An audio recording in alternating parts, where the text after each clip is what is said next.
भावों का एकीकरण, जिसे अंग्रेजी में हम इमोशनल इंटीग्रेशन कहते हैं, दैनिक जीवन में मनुष्य के हृदय में सुख दुख के भाव उठा करते हैं। यह भाव दैनिक घटनाओं से ही उत्पन्न होते रहते हैं। भारतीय कला आदर्श निबद्ध है। इसके दो प्रधान लक्ष्य रहे हैं, सत्य व एकता। इन्हीं लक्ष्यों के कारण यहाँ की कला आदर्शवादी, चारित्रिक विलक्षणता, रहस्यवाद, प्रतीकवाद तथा परलौकिकता से प्रेरित रही है। यह सभी लक्ष्य राष्ट्र की सामूहिक चेतना में समा गए और उनकी अभिव्यक्ति मूर्तिकला, संगीत, चित्रकला, नृत्य काव्य आदि में हुई। राष्ट्र की समृद्धि के दो महत्वपूर्ण आयाम हैं, उचित शिक्षा और एकता। यह दोनों ही लक्ष्य संगीत कला के माध्यम से पूरे किए जा सकते हैं। संगीत कला में वह शक्ति है जो देश में भाषा, जाति, धर्म सभी को एक करने में समर्थ है। हमारे देश का क्षेत्रफल बहुत ही विस्तृत है। इसमें अनेक जातियां तथा भाषाएं हैं। स्वतंत्रता प्राप्ति के काफ़ी पहले से सरकार के सामने राष्ट्रीय भाषा तथा राष्ट्रीय एकता की एक बहुत बड़ी समस्या आई। लगभग सभी देशों में धर्म तथा मातृभूमि की रक्षा के लिए संगीत द्वारा जनता के मन पर प्रभाव डाला जाता है।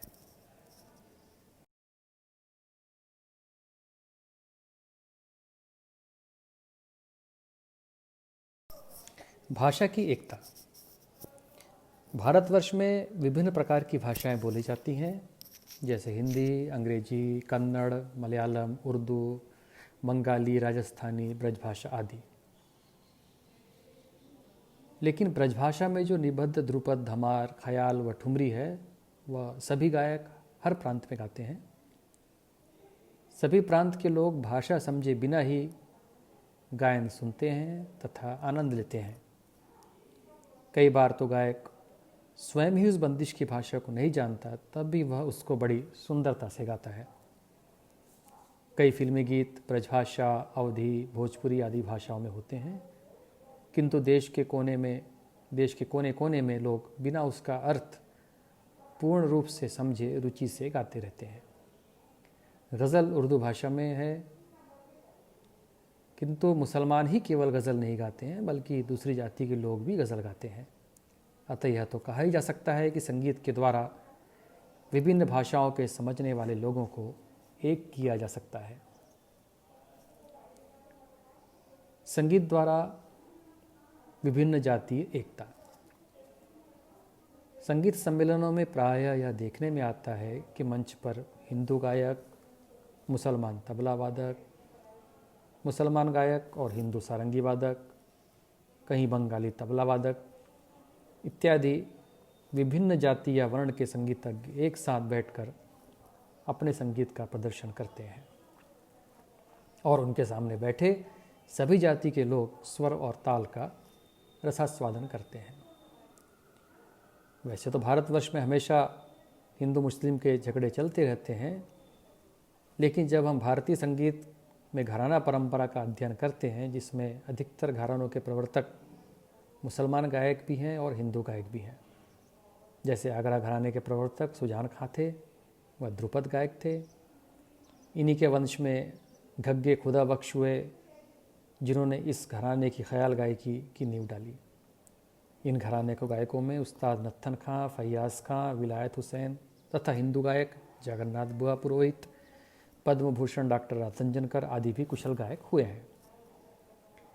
मुस्लिम घरानेदार गायकों की यह विशेषता रही कि उनके घर में अगर पुत्र नहीं हुए या पुत्र गायन सीखने के योग्य नहीं हुए, तो उन्होंने दूसरे शिष्यों को संगीत की शिक्षा प्रदान की और उसमें जाति भेद का भी ध्यान नहीं रखा, केवल सांगीतिक योग्यता का ही ध्यान रखा।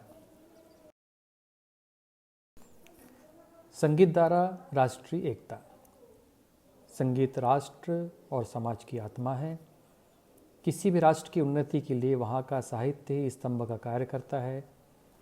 बिना साहित्य का राष्ट्र पतवार शून्य नौका है और संगीत उस साहित्य रूपी नौका का मांझी है। संगीत कला द्वारा राष्ट्रीय एकता की भावना उत्पन्न की जा सकती है।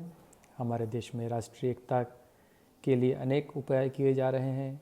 आकाशवाणी तथा फिल्मों में गीत के माध्यम से सभी जाति के लोगों को एक बनाने का प्रयत्न किया जा रहा है। संगीत द्वारा मानव को भावात्मक एकता की ओर ले जाने का एक अच्छा मनोवैज्ञानिक तरीका है। कवि रविंद्रनाथ और बंकिम चंद्र चटर्जी द्वारा रचित राष्ट्रगीत भावों की एकता के लिए ही राष्ट्रीय दिवसों पर गाए जाते हैं।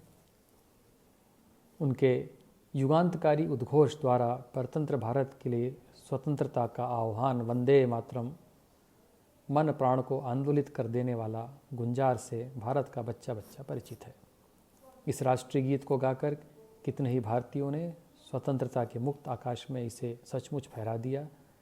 गांधी जी के वैष्णव जन तो तेने कहिए या रघुपति राघव राजा राम, इनकी पंक्तियाँ प्रार्थना मैदान में एकत्र जनसमूह के हृदयों में कितनी शक्ति और शांति का संचार कर देती है।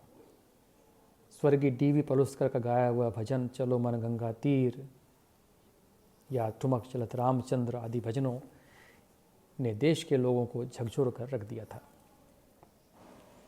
राष्ट्रीय गान को एक स्वर में गाने से जनता के मन पर मनोवैज्ञानिक प्रभाव पड़ता है तथा हम सब एक हैं इसकी भावना जागृत होती है। वैसे राष्ट्रीय एकता की भावना को जागृत करने के लिए आकाशवाणी तथा दूरदर्शन सक्रिय भाग लेते हैं। विभिन्न गीतों का प्रसारण करते हैं जिसमें एकता के गीतों की रचना अत्यंत सरल शब्द सहित रचना की जाती है। भावात्मक एकता के लिए कुछ गीतों की स्वर रचना विभिन्न प्रांत के लोकगीतों में जैसे उत्तर प्रदेश की कजरी, चैती, बारहमासा, विरहा, पंजाब का हीर, माहिया, बंगाल का बाउल, भाटियाली आदि की धुनों पर भी आधारित होते हैं, क्योंकि इन धुनों को जनसाधारण भी जानते हैं और वे उन्हें आसानी से गा लेते हैं। भारतीय फिल्म निर्देशकों ने भी कुछ देशभक्ति गीतों की रचना की और ये भी जनसाधारण में काफ़ी प्रचलित हुए।